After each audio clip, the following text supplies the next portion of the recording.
واضح وأنا وناكسن أخيارتين نقول حرن شرف ميديا إيو goosgoosya markaas aan isdhihi karo dhacdooyinka ka taagan arrimaha bulshada ayay qayb ka tahay markan farxiyo fiiska iyo saygeeda lamaanaheeda xidigeeda fanaanka da'da yar yaa gurkoodii waa looga qayladii iyo qacdii ka yirtay bal inuu halkaas kaga harno ku fogaan mayne waa fanaanad alla jecel yahay waa fanaanad heesaheeda iyo waliba suugaanteeda dadku aad markaas wadnahay dhagle dib u xasuus iyo wixii kala duwan balse hadda waxay kamid tahay fanaaniintii lagu macsuumay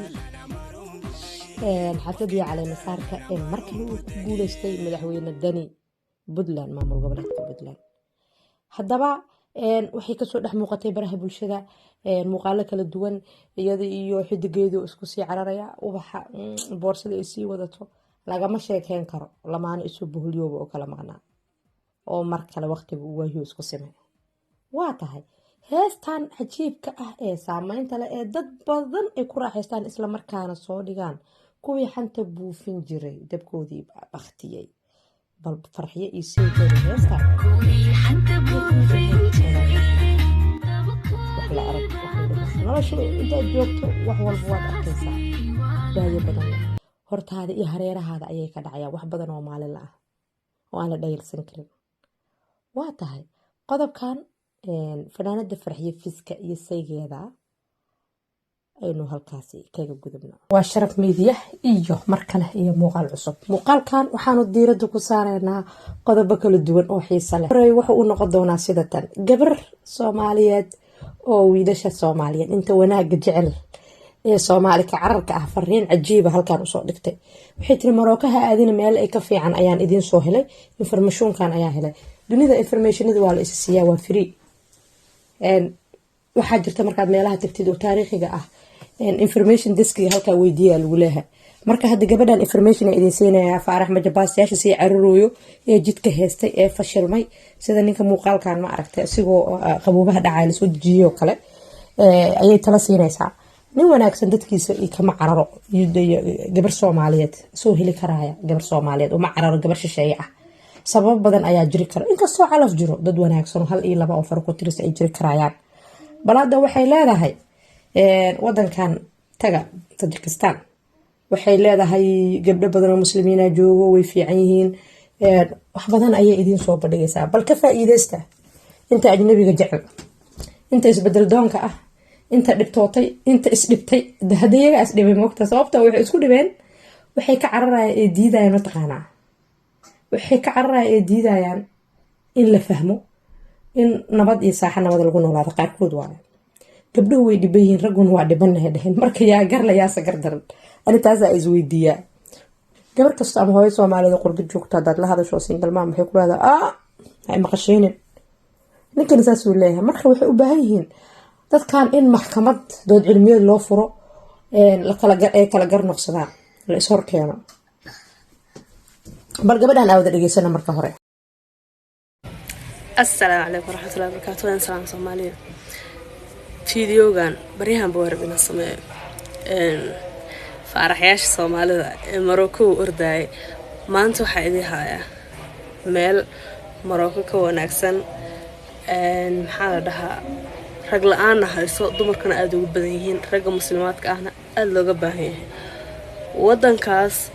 ونمانك عرفتا ينمانك كلو مسلمين تأهابا سيبا نمانك عرفتا أدو أردايان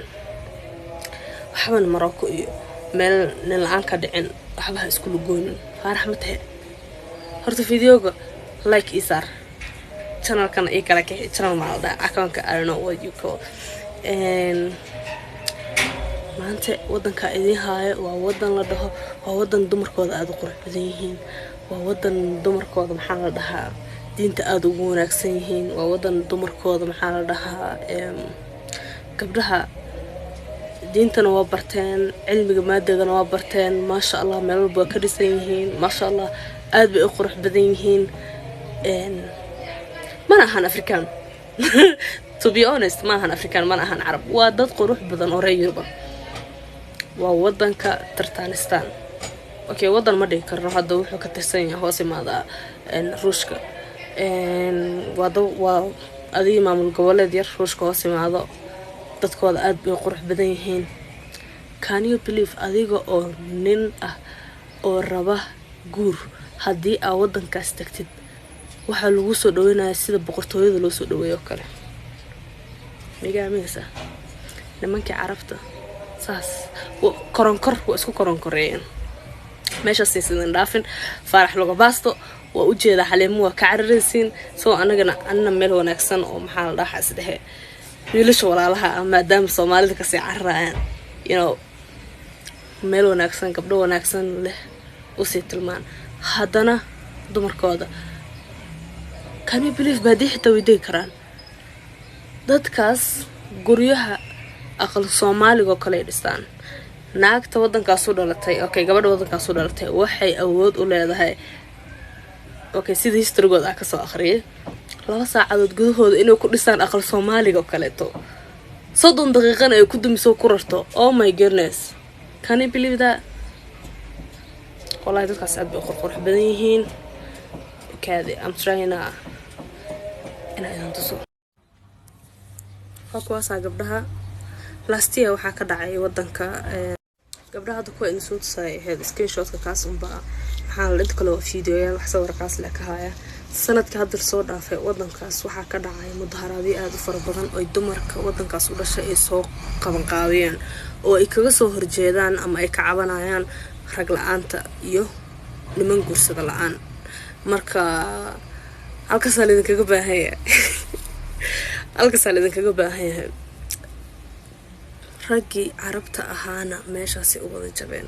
please hadda wax noo keenaysaan wax naga qurux badan oo indho buluug leh oo ilmo qurux badan noo dhala Yurubiyaana noo keena.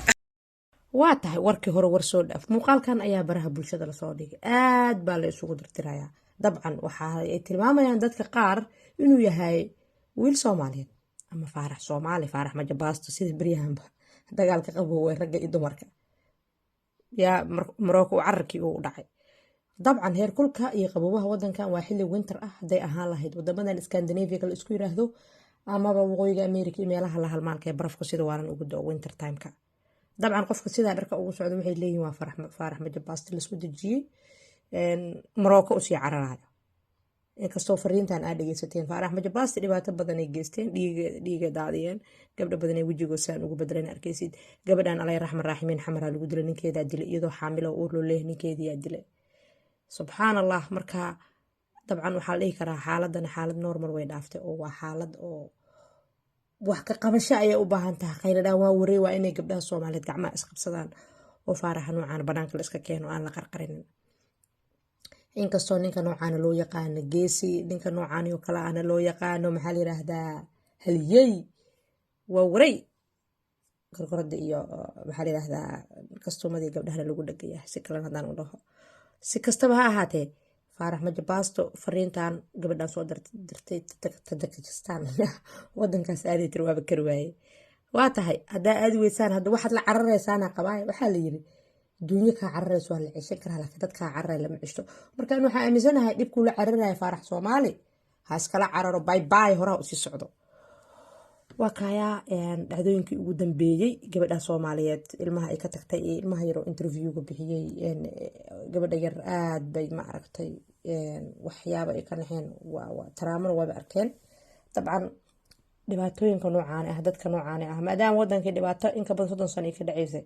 waxaan aaminsanahay sidii horeba ay u sheegtay in dadka Soomaaliyeed 10 qof 3 ay fiyoodahay 7 ay waalan tahay.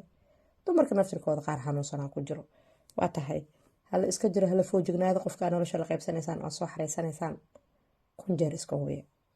مع السلامة. شرف ميدي 24 ودك سو غارaya lama kala xanaaqaan beeyaho beeyahay waaga qodob kala dhiman ninka qurux ku dhelika oo qarribaya naagaha qaydi meeya lama rabo oo warku inuu qaboweeyahay ayay qiimo badan ku leedahay ahaan qadafka ya xumaatida iyo qadkiyada iyo qursiga qaylahiira lama rabo waa ku qaldarowda